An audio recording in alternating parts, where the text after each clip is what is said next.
Soy Christopher Clark y estoy viajando por el mundo para descubrir sus verdaderos tesoros, los sitios del Patrimonio Mundial de la UNESCO. La desconcertante complejidad de la India, la profundidad de su historia y los infinitos elementos de idioma, cultura y mito siempre me han fascinado. India es un estudio en contrastes, los ricos y pobres, lo sagrado y lo profano, las vibrantes megaciudades y paisajes de ensueño llenos de árboles antiguos. Casi 1.400 millones de personas viven aquí y sin embargo hay un misterioso sentimiento de unidad. ¿Qué mantiene todo en conjunto?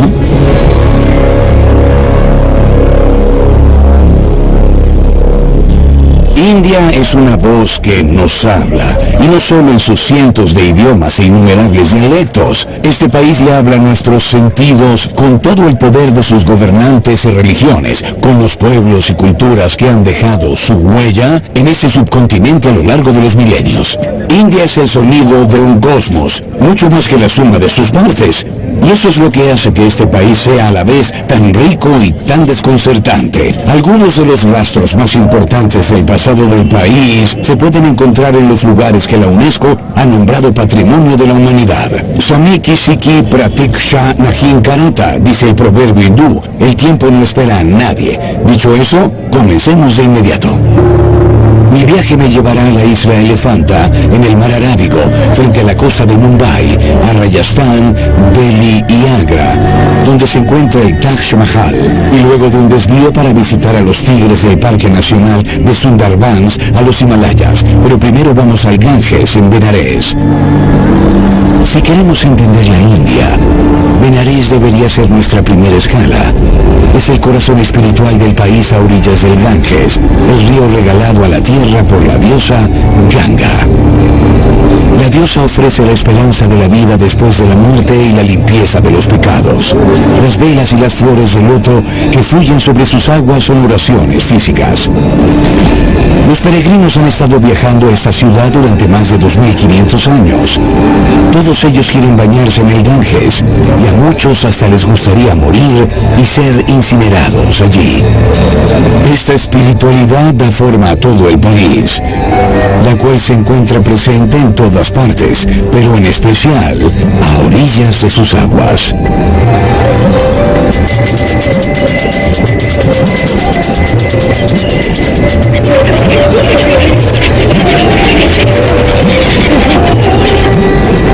Los ríos de la India son sus verdaderos templos, son las arterias de la geografía sagrada del país.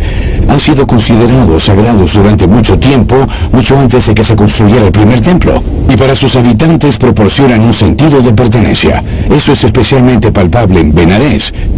Aquí el Ganges es el equivalente a una catedral en el mundo cristiano. Estar en él es estar cerca de los dioses. Por tal motivo, este río es un punto de referencia común para los hindúes. Pero el mismo nombre del país, India, también proviene de un río, el Indo. Los ríos siempre han dado forma a la vida y cultura en este subcontinente. Los indios veneran no solo el Ganges, sino también el Brahmaputra, el Indo y muchos otros. Los ríos juegan un papel importante en casi todos los rituales religiosos.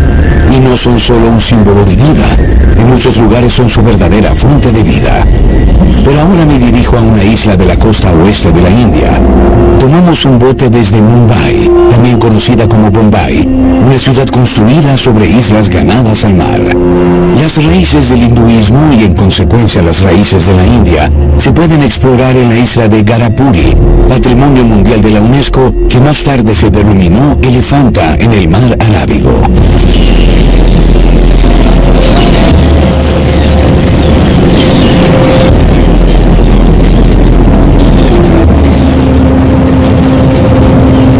Después de haber recorrido 7 millas náuticas, la isla emerge lentamente de la niebla mañanera. Las esculturas de piedra tallada se remontan principalmente a la era de la dinastía Kalachuri, que gobernó aquí en los siglos 6 y 7. Pero Elefanta siempre fue un lugar espiritual. Los pequeños montículos de estupa budista en la isla se remontan al año 200 a.C. Las procesiones religiosas y los rituales de sacrificio eran parte de la vida cotidiana, y para honrar a Shiva, 6 enormes templos de cuevas fueron tallados en las rocas de basalto. El más grande tiene 40 metros de profundidad, con un techo de hasta 5 metros de altura. Me pregunto, ¿qué me espera aquí? El templo fue creado para honrar a Shiva. Su arquitectura y los símbolos que se encuentran aquí invocan la presencia divina del más grande de todos los dioses. Dos guardianes de piedra vigilan el centro del templo.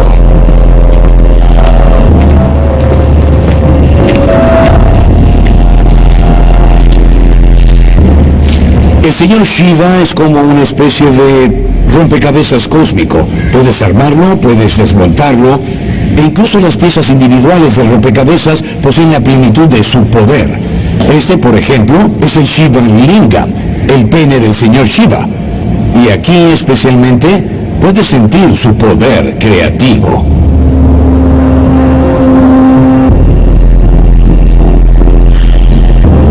La creencia hindú y la simbología están finamente representadas en la planificación general de las cuevas. El diseño, incluidos los componentes del pilar, es un hito de la arquitectura tallada en la roca. La combinación de belleza estética y técnica escultórica alcanzó un apogeo en las cuevas de Elefanta.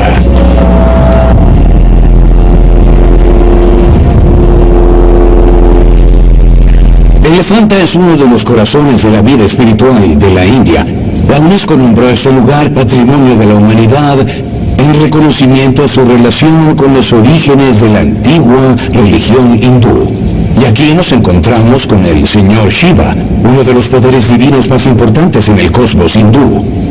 Shiva une todas las contradicciones dentro de sí mismo. Pero ¿por qué se le muestra aquí con tres caras? Porque crea, mantiene y destruye. Él encarna la armonía del mundo en contradicción. No hay nada monolítico en el hinduismo. Sus formas son infinitamente variadas, pero siempre regresan a un orden del mundo y de las personas en él que está encerrado dentro de un ciclo eterno. Shiva aparece aquí como un ser entre el hombre y la mujer, con Dandi el toro, una deidad guardiana. Los pilares simbolizan el universo que Shiva destruye en una danza cósmica, solo para reconstruirlo nuevamente. Todo en la cueva se centra en este ciclo eterno de la vida. Pero nada más en esta religión está tallado en piedra.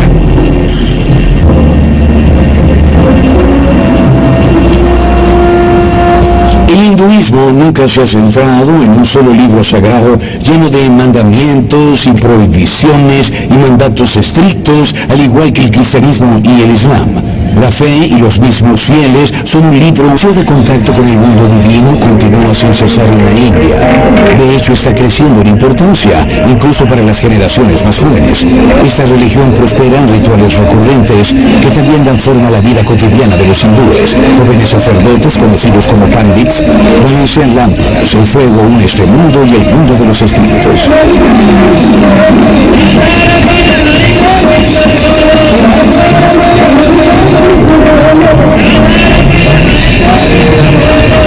Cuando los fieles se reúnen para ceremonias como el Ganga Aarti, se siente como una feria de atracciones. Y es tan ruidoso como si los juerguistas quisieran asegurarse de que los dioses en el cielo puedan escucharlos.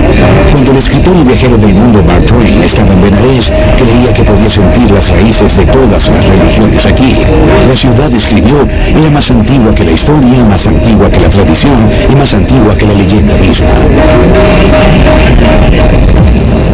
Mientras que la vida en las orillas del Ganges gira en torno a la piedad y la espiritualidad, el estado de Rajasthan es sinónimo del poder y la belleza.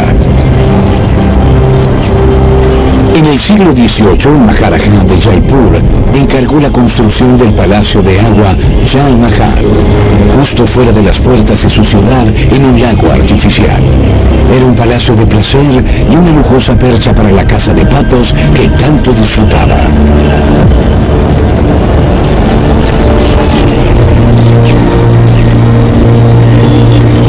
Jaipur es la capital de Rajasthan, una metrópolis colorida y algo caótica, con más de 4 millones de residentes. Este lugar reúne a todas las culturas de la India. El horizonte está lleno de templos y minaretes, Cosas modernas y antiguas se mezclan en un laberinto de caminos que parecen no tener nombres. En Jaipur puedes aprender de primera mano y de manera visceral cómo funciona la vida callejera india.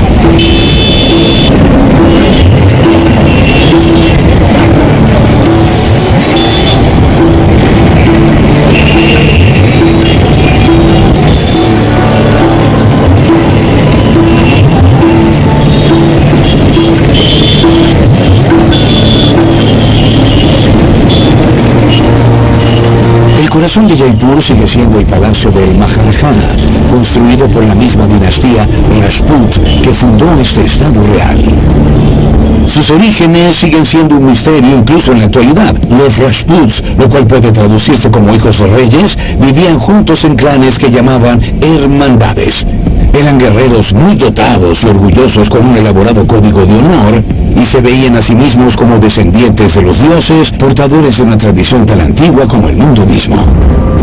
Para los hindúes esta actitud debe haber parecido bastante arrogante, pero las representaciones de la época indican que los príncipes realmente se veían a sí mismos como divinos. Vivían en los numerosos reinos que una vez formaron Rajasthan. Con los rajasthaníes surgió una civilización única e independiente dentro de la India, con fortalezas inexpugnables en cuyos interiores construyeron hermosos palacios de cuentos de hadas.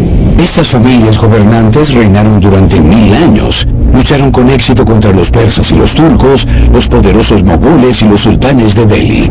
Sus reyes, los maharajas, siempre fueron la encarnación de la caballería romántica. Rajasthan está entrecruzado con muros, reliquias de una era de guerras interminables que exigían la construcción de fuertes defensas en lo alto de los picos de las montañas.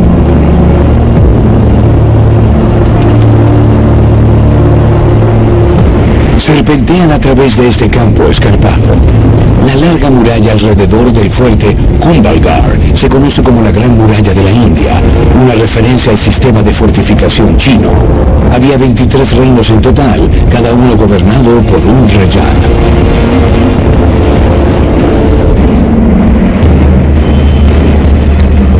Las fortalezas de montaña más importantes se distribuyen ingeniosamente a través de Rajasthan, un territorio casi del tamaño de Alemania.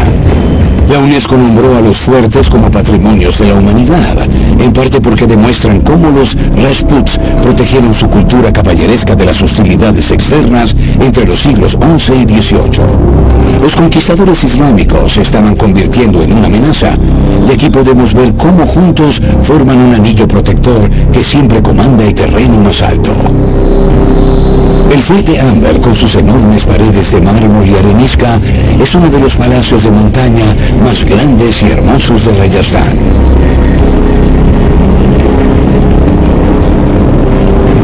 Hoy en día, Amber es uno de los lugares más visitados de la India, junto con el Taj Mahal. Estos elefantes se utilizan para llevar a los turistas hacia el fuerte Amber. India ahora ha decidido que este comercio debe cerrarse. Es ilegal capturar elefantes de la naturaleza y ponerlos al servicio de seres humanos de ese modo. Se considera cruel e inapropiado para estos animales. Así que la verdad, prefiero caminar. La tierra arde en llamas. Hay fuego a mi alrededor. Y tendré que pagar el precio. O perderé mi vida. Había salas de audiencias, cámaras del tesoro, pabellones y elaborados jardines. Y a salvo detrás de estos enormes muros, las familias gobernantes vivían vidas lujosas.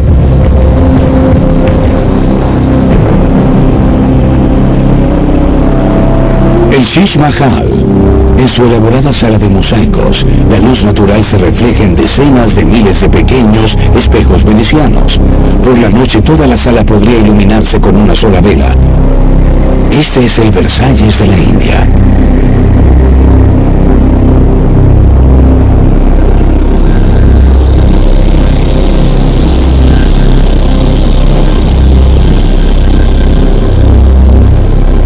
El fuerte Amber sirvió como sede de poder de los Maharajas durante casi 700 años, hasta que se mudaron a la nueva capital de su reino, Jaipur. Oficialmente no ha habido ningún Maharaja en la India durante medio siglo. Incluso la legendaria riqueza de estos antiguos gobernantes ha desaparecido en gran medida.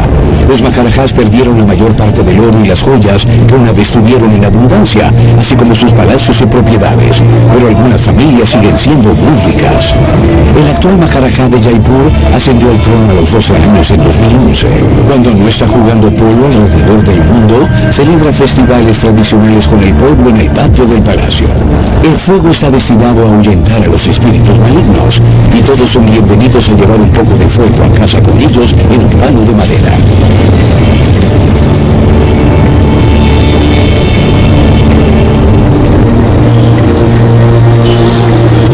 Detrás de los muros del palacio aún quedan reliquias de los viejos tiempos. Este Ganga Cáliz es el objeto más grande hecho de plata maciza en todo el mundo. Fue construido en 1894 por el entonces Maharaja para almacenar agua sagrada del Ganges para su uso y el de su familia. En 1902, cuando viajó a Inglaterra para participar en la coronación de Eduardo VII, el Maharaja se llevó 2 de estos con él. Por fortuna fue una visita corta. Los 4.000 litros de agua almacenada bastaron para cubrir las necesidades de los Maharajas. Y menos mal, ya que él no confiaba en el suministro de agua británico. El monumento más famoso de Jaipur es el Hawa Mahal, el Palacio de los Vientos. Para las numerosas damas de la corte, a quienes no se les permitía mezclarse con plebeyos, el palacio era un lugar donde podían observar la vida cotidiana de la gente normal, que naturalmente encontraban muy exótica.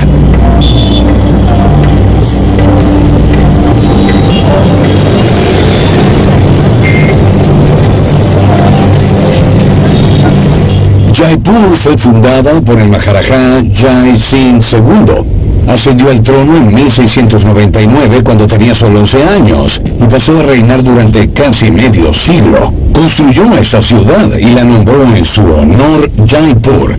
La palabra Jaipur no era solo su nombre, también significa victoria. Y Jaipur, esta ciudad de la victoria, se convirtió en una metrópolis floreciente. Con el tiempo, los guerreros Rajput se convirtieron en los habitantes amantes de la paz de una cultura comercial y urbana.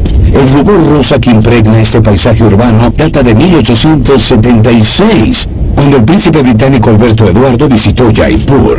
El entonces Maharaja ordenó que cada edificio fuera pintado de rosa. Incluso hoy en día, los residentes de la antigua ciudad de Jaipur están obligados a pintar sus casas de rosa. Si no lo hacen, el gobierno de la ciudad lo hace por ellos y les envía la factura. La verdadera pasión de Jai Singh era la astronomía. Parece un parque de esculturas moderno, pero este Jantar Mantar fue construido hace poco menos de 300 años.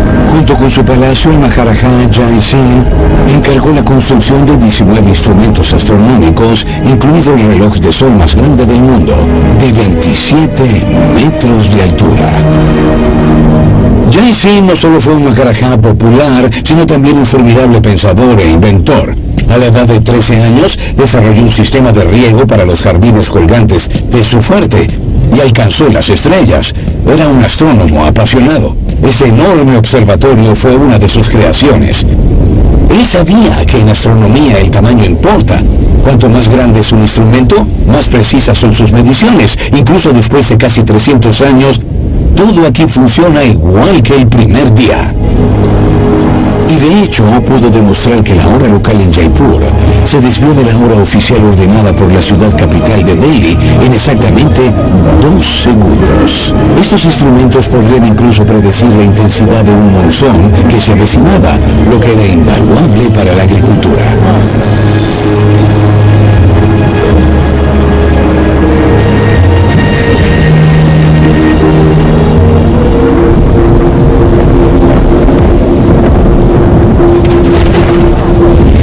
Cuando la lluvia monzónica llega a India entre junio y septiembre, solo el Ganges acumula más agua que todos los ríos de Europa Oriental juntos. Solo el Amazonas supera ese volumen. Los ríos han estado depositando sedimentos en sus desembocaduras durante millones de años.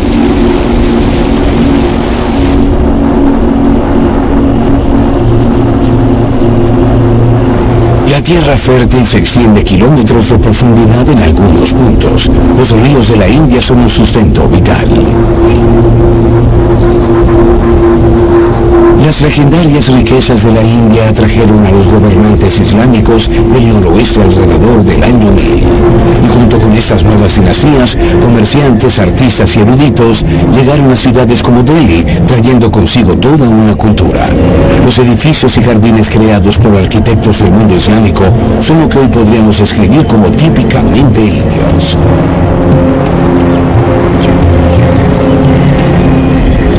El poderoso imperio mogol, que abarcó casi todo el subcontinente indio y duró casi 300 años, tiene sus raíces aquí. Los gobernantes musulmanes eran conocidos como mogoles o emperadores. Originalmente vinieron como conquistadores de Afganistán y trajeron con ellos su religión, el Islam, aquí, la cual se convirtió en la segunda fe más frecuente en la India después del hinduismo. Los mogoles tenían una cultura cortesana muy desarrollada. Las piezas maestras de su arquitectura comunican su comprensión única de la muerte, el paraíso y el gobierno universal.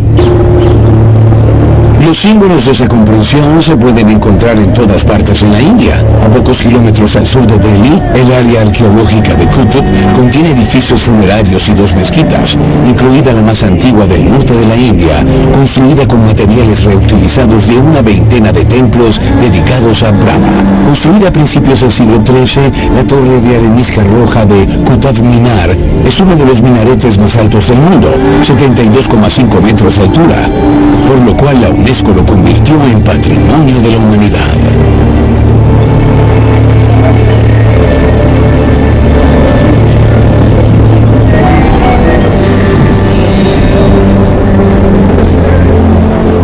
En el siglo XVI, el imperio mogol estaba firmemente establecido y su influencia se podía sentir en todas partes. El gran mogol Humayun es un símbolo de este desarrollo. El rostro de toda una cultura cambió. Este no era el palacio de Humayun, más bien es su modesta tumba en Delhi, el primer ejemplo de arquitectura mogol en la India. Una mujer, la viuda de Humayun, encargó la construcción de este mausoleo. Contrató a un arquitecto persa y supervisó personalmente las obras durante 9 años. Incluso estableció un campamento en los jardines para vigilar todo. Su nombre era Hamida Banu Begum. Fue la madre del hijo de Humayun Akbar, el mogol más legendario de todos. Cuando estaba en una conquista o viajando a través de su extenso imperio, dejó el negocio de gobernar a su madre altamente inteligente. Es sorprendente qué figuras poderosas eran las mujeres de estas dinastías islámicas y cómo eran veneradas, y cómo durante mucho tiempo se practicó aquí una forma abierta y generosa del Islam. El pueblo valoraba la tolerancia religiosa, la música, la literatura y la pintura. Más adelante, esta tumba sirvió como modelo para el Taj Mahal, que fue una declaración de amor a una mujer. El Taj Mahal en el río Yamuna es considerado uno de los ejemplos más hermosos de la arquitectura musulmana en la India. El mausoleo fue encargado por el gran mogol Shah Jahan en memoria de su amada esposa, quien murió en 1631 mientras daba a luz a su 14º hijo. Más de 20.000 obreros trabajaron en la construcción del Taj Mahal y unos 1.000 elefantes transportaron material a Agra desde toda Asia. Se dice que el gran mogol ordenó que le cortaran los dedos a los albañiles e incluso a los arquitectos para que nunca más pudieran crear algo tan espectacular. Hoy en día el Taj Mahal es uno de los edificios más famosos del mundo y el mayor hito de la India.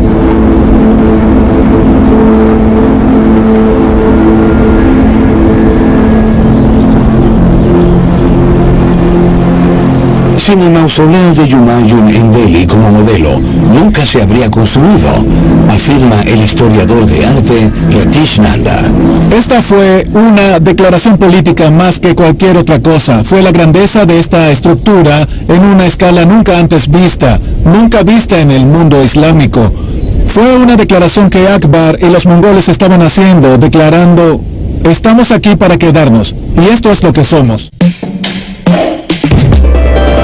El tiempo se detiene y se transforma en espacio.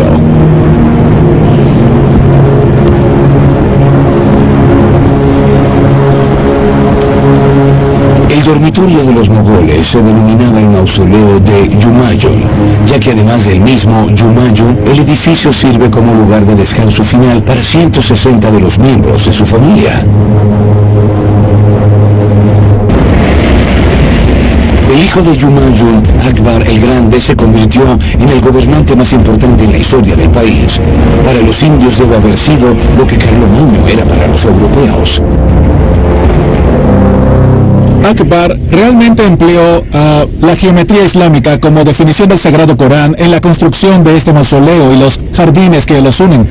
El Sagrado Corán les promete reiteradamente a los fieles los jardines bajo los cuales fluyen los ríos en su sitio de descanso final, y debió ser un gran desafío tener agua fluyendo en las llanuras, pero los 4 ríos de agua paradisíaca presentados por los 4 parques del exilio, y cada uno de los 4 cuartos se subdividieron en 8 bloques, porque el paraíso es Hashbinish, o los 8 paraísos. Y aún más interesante, el plan de construcción también sigue la misma geometría coránica, y el plan es la introducción del plan Hashbinish con 8 cámaras alrededor de la cámara central construida aquí. Entonces, lo que me resulta interesante es que no hay precedencia alguna en ninguna parte de la India o del mundo islámico. ¿Cómo se conserva un enorme edificio del siglo XVI que ha sido nombrado Patrimonio de la Humanidad? Miles de artesanos trabajaron durante 6 años para restaurar el mausoleo, que estaba a punto de caer en el abandono. Y antes de que comenzara el trabajo de restauración, se dedicaron años de investigación para determinar qué piedras y pinturas habían utilizado los artesanos originales.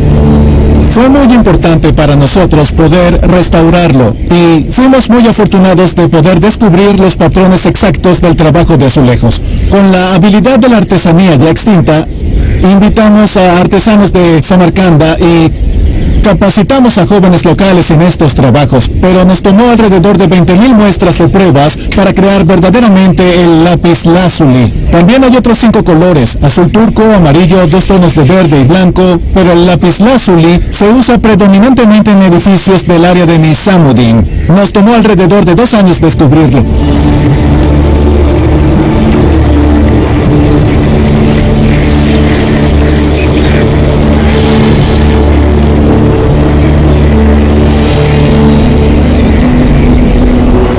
En algún momento, Akbar el Grande reubicó su capital.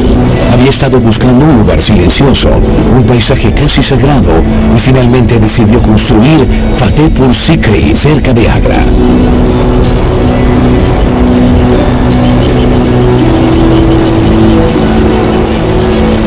Para entonces solo había pequeños pueblos y granjas, un ambiente bucólico, perfecto para la contemplación y el lugar adecuado para que Akbar estableciera su nueva capital.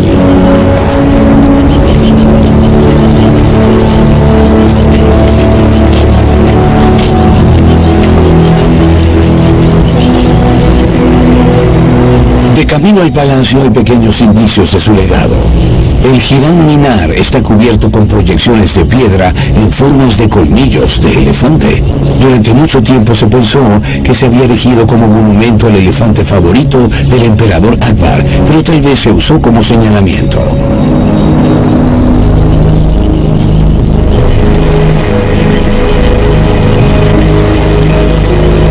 La nueva ciudad, con el imponente palacio de Akbar en el medio, se convirtió en un refugio de tolerancia. Participó en festividades de otras religiones y abolió los impuestos que los no musulmanes tenían que pagar, y se rodeó de teólogos y sacerdotes de una variedad de religiones diferentes: musulmanes, hindúes y jesuitas.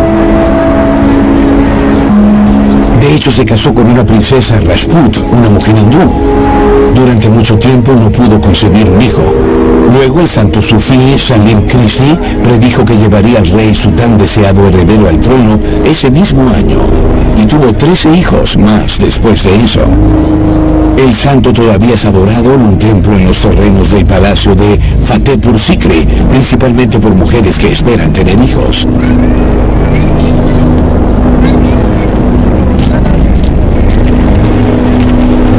En medio de todas las antigüedades que dan testimonio de la historia de la India a lo largo de los milenios, a veces es fácil olvidar que los indios viven en una nación moderna. Desde 1947, India ha sido la democracia más grande del mundo, con una población de 1.400 millones. Casi 20 millones de personas viven en la costa del mar Arábigo, en Mumbai, también conocida como Bombay, por la expresión portuguesa Bombaía. Los portugueses también fueron gobernantes coloniales aquí por un tiempo. Pero antes de que llegaran los portugueses, la ciudad era una dispersa combinación de 7 islas. Los nativos de la zona vivían aquí como pescadores. Ellos formaron su propia casta con el nombre de Coli. Ayudaron a desarrollar los puertos y las costas alrededor de Mumbai. El nombre Mumbai proviene del templo de Mumba Devi en Dongri, donde los Colis adoran a sus dioses.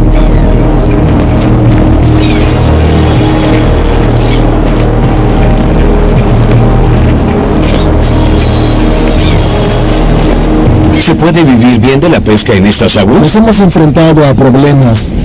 Hay barreras o restricciones. Ya no hay peces. La pesca ya no ha sido tan gratificante. No son solo los pescadores los que sufren la contaminación. En la actualidad la ciudad está en continuo crecimiento. Todos quieren ir a Mumbai, la ciudad dorada, en busca de una vida mejor.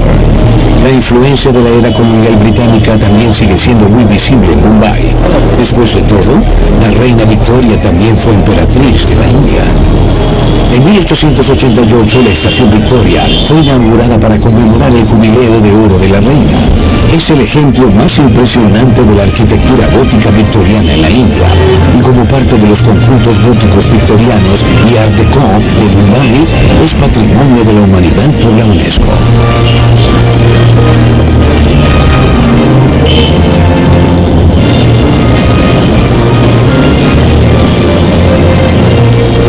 La mitad del subcontinente era parte de la India británica para entonces, y la estación de tren fue considerada su edificio más grande e importante.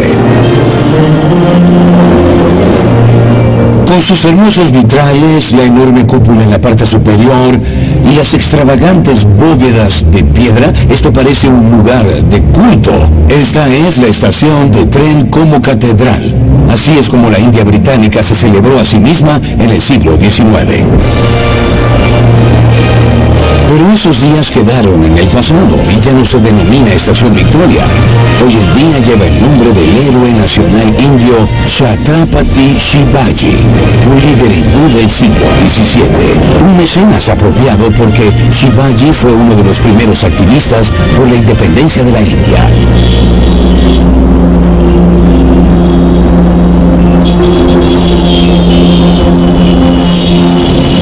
Ahora la estación está experimentando una intensa renovación. La contaminación de los enormes volúmenes de tráfico y la contaminación industrial en la región han dañado la estructura de piedra del edificio. Otro problema es el aire salino del mar. Artesanos de toda la India están trabajando en el sitio, tal como lo hicieron cuando se construyó la estación. Los arquitectos británicos trabajaron con artesanos indios para incluir las tradiciones arquitectónicas indias, formando así un nuevo estilo único en la ciudad de cuando aún era Bombay. En la India, más de 1000 trenes pasan por aquí todos los días, yendo en cualquier dirección a través del subcontinente. 2 millones de pasajeros al día, un gran número de los cuales son viajeros de los suburbios.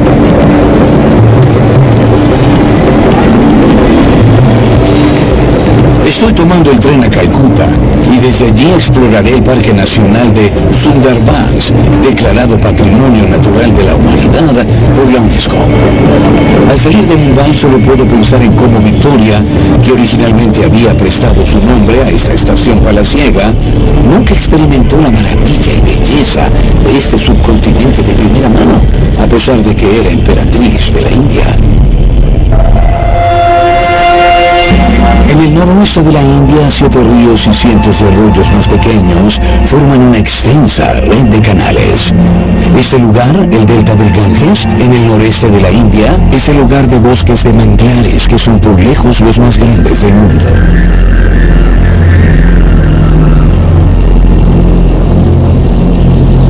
El patrimonio mundial es algo más que cultura. también se trata de proteger los tesoros naturales únicos del mundo. El sitio más importante del Patrimonio Natural Mundial de la UNESCO de la India, el Parque Nacional de Sundarbans, se encuentra en el punto donde los poderosos ríos de la India, el Ganges y el Brahmaputra, fluyen juntos. Los manglares incluso prosperan en el agua salada, que se mezcla con el agua dulce de los ríos. Sundarbans, un nombre bengalí que significa hermoso bosque, es un refugio ideal para muchas especies de animales en peligro de extinción. Este lugar es un coto de caza perfecto para la lechuza manchada. El ayudante menor se especializa en pantanos. Hay más de 270 especies de aves en los Sundarbans. El Sundarbans cubre más de 10.000 kilómetros cuadrados de territorio y durante las inundaciones se llena con agua de mar. Es el lugar de enormes cocodrilos de agua salada, especies inusuales de garzas y pequeños peces anfibios. El cangrejo fantasma primitivo tiene su santuario aquí, al igual que el ciervo moteado.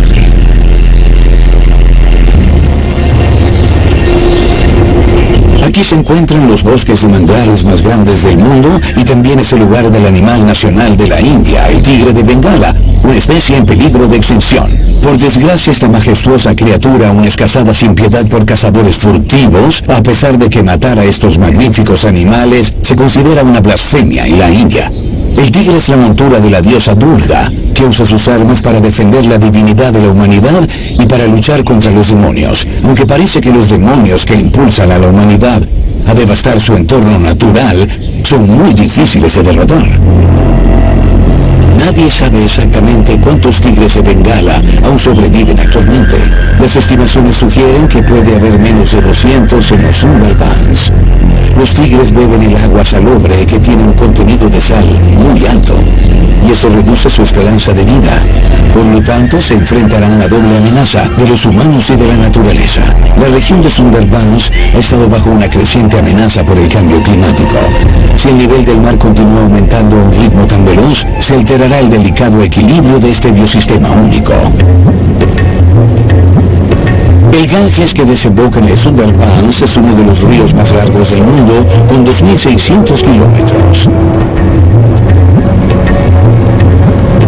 Tiene su origen en un glaciar occidental del Himalaya, cristalino y en lo alto de las montañas. Y ahí es exactamente hacia donde nos dirigimos ahora, río arriba hasta Shimla, la capital del estado de Himachal Pradesh. En el horizonte se encuentra la cordillera del Himalaya, con sus montañas de 8.000 metros. El área alrededor de Shimla solía tener nada más que cabañas de montaña y tiendas de campaña nómadas. En la actualidad, la reina de las colinas, como se conoce localmente Shimla, está habitada por casi 200.000 personas.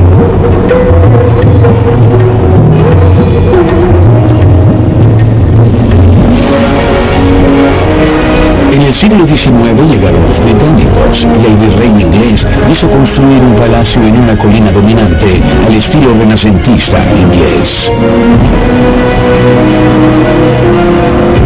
De pronto hubo ajetreo y bullicio. Casas de entramado de madera y una iglesia anglicana tradicional se erigieron en el Himalaya.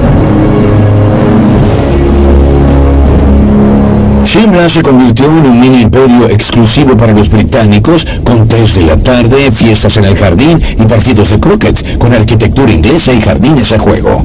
Y debido a que las esposas de los funcionarios y oficiales a menudo quedaban a su suerte durante largos periodos de tiempo, Shimla pronto se hizo conocida como la capital del adulterio.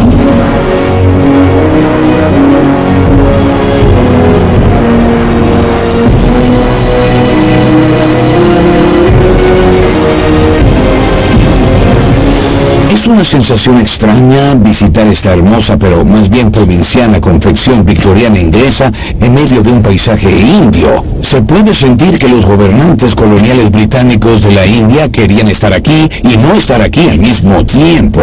El líder nacional indio, Nehru, encontró una manera interesante de decirlo. Los británicos fracasaron como gobernantes coloniales porque no pudieron convertirse en niños. En cambio, dejaron mitos de su propia cultura. Hay, por ejemplo, la segunda iglesia anglicana más antigua del norte de la India, la iglesia de Cristo de Shimla, con vistas a la plaza central, donde para entonces los agricultores y artesanos locales ofrecían sus productos a la venta.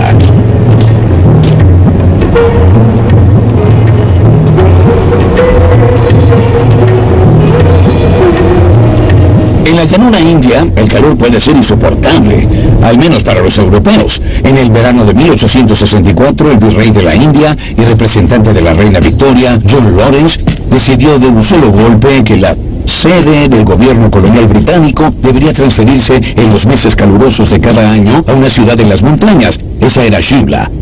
Todos los funcionarios importantes tuvieron que trasladarse aquí a la cordillera del Himalaya. Toda la burocracia fue reubicada en cuerpo y alma a mayores altitudes. Una caravana interminable de más de 20.000 mozos arrastraba las posesiones de los funcionarios públicos por todo el país en el verano y luego de regreso cuando terminaba el verano. Para poner fin a este trabajo pesado, la construcción de una línea de tren de la ciudad de Kalka a Shimla comenzó a finales del siglo XIX. Al igual que los otros ferrocarriles de montaña de la India, el ferrocarril de Kalka-Shimla es patrimonio de la humanidad por la UNESCO. En sus 100 kilómetros de pista, el tren asciende 1.500 metros, por lo que el viaje dura casi 6 horas. Pero el tren ofrece vistas espectaculares de la cordillera del Himalaya y los valles boscosos.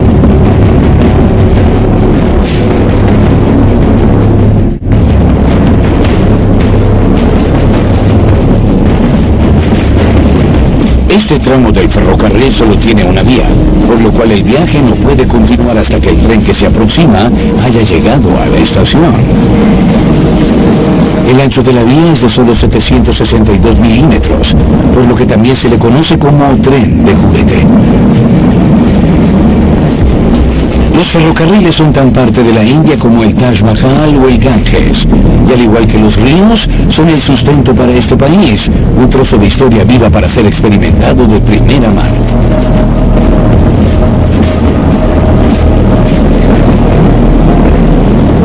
Este ferrocarril es uno de los mejores legados de los gobernantes coloniales británicos en la India. Es una obra maestra de la ingeniería británica y se completó en 1903. El ferrocarril de Kalka-Shimla, con sus 864 puentes y sus más de 100 túneles, figura en el libro Guinness de los récords mundiales por recorrer la pendiente más pronunciada en altitud en todo el mundo. Y debo decir que este tramo es un poco espeluznante. Un promedio de más de 8.000 trenes recorren 80.000 kilómetros de vía a diario, transportando a más de 23 millones de pasajeros. Los trenes de carga transportan 3 millones de toneladas de mercancías y más. La distancia total que recorren los trenes de la India todos los días es 3 veces la distancia de la Tierra a la Luna. Las tradiciones indias son en parte responsables de eso. Las personas siempre viajan para festivales religiosos y celebraciones familiares.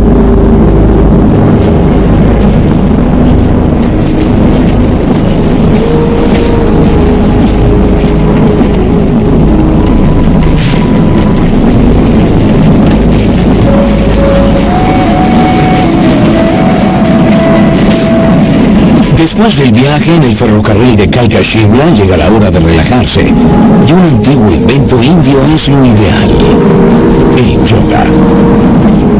El objetivo del yoga es ejercer control sobre tu cuerpo y mente. Tal vez el yoga realmente te permite superar las limitaciones físicas, pensar sin pensamientos.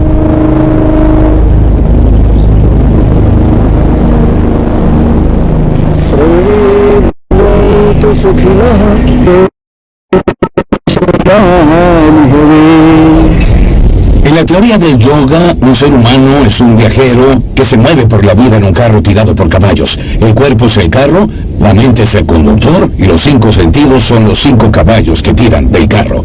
El alma es el pasajero y el arnés que controla todo eso se conoce en el idioma sánscrito simplemente como yoga. El yoga es, por supuesto, mucho más que una técnica de relajación para personas estresadas modernas. Se dice que los primeros yogis fueron parte de las civilizaciones avanzadas del Valle del Indo hace más de 5.000 años. Esto es evidente en representaciones antiguas. Durante mucho tiempo, este tipo de meditación, esta técnica de superación personal, solo existió en la India, donde estaba muy vinculada al hinduismo. Luego, en el siglo XIX, el yogi Swami Vivekanand puso el yoga en el camino hacia su hegemonía mundial actual. Colocó el hinduismo como una religión mundial y aumentó la conciencia global de la importancia cultural de la India. Estamos visitando al yogi Rakesh Pandey, uno de los maestros indios más famosos. Él practica el yoga como ciencia. Yogam Sharanam Gacchami Om Shanti Shanti Shanti Om. Rakesh, el yoga es más que una disciplina corporal. ¿De dónde viene el pensamiento detrás del yoga? Proviene de los Vedas. En los Vedas indios, estos se han dividido en 4 partes: Rig Veda, Sam Veda y Ajur Veda. En el Rig Veda, todos los yogis, todos los santos, los rishis, los musis dicen: practica el yoga. Siempre, en todo momento, el yoga no es un ejercicio. El yoga es una filosofía. El yoga es un estilo de vida. Muchas de las asanas, de las posturas que nos mostró, parecían una danza. Y cantó antes y después. Usted corrió antes y después de las posturas. ¿Existe una conexión entre el yoga y la música? El yoga es como la música. El ritmo del cuerpo. La melodía de la mente. La armonía del alma. Que crean una sinfonía de vida. Eso es el yoga.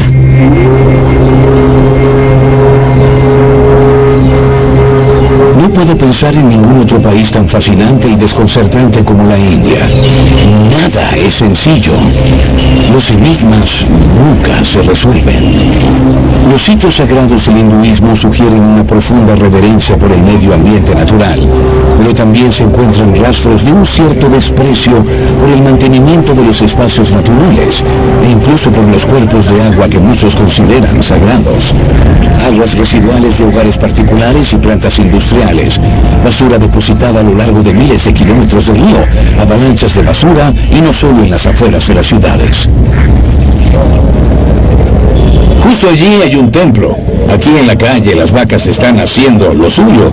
Hay basura por todas partes. En la India, la santidad y la suciedad a menudo se encuentran muy juntas. Y creo que la razón radica en parte en el concepto hindú del Maya, que significa literalmente velo, pero significa la idea de que el mundo que podemos ver y tocar no es lo que más importa, que las cosas verdaderamente esenciales se encuentran en el dominio de lo invisible.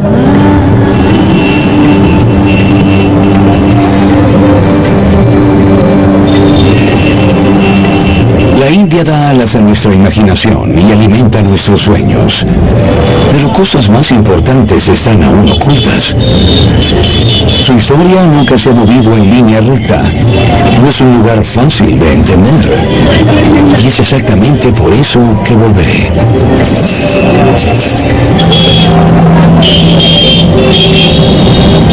Nadie que venga a la India podría dejar de asombrarse por la diversidad y el número de sus culturas representadas adecuadamente por sus sitios de patrimonio cultural de la UNESCO. India no es un país, es un país de países, una civilización. El budismo, una religión mundial, se originó aquí, y el hinduismo está presente en casi todas partes ahora gracias al alcance global de la diáspora india. Pero a diferencia de Europa, la India nunca ha tratado de remodelar el mundo a su propia imagen. En cambio, el mundo llegó a la India y todo lo que los inmigrantes y conquistadores trajeron a este subcontinente fue absorbido y transformado por una sociedad abierta, pero nunca servil. El hilo de la continuidad con un profundo pasado nunca se rompió del todo, y el resultado es una nación única en la riqueza de su contraste en capas y colores.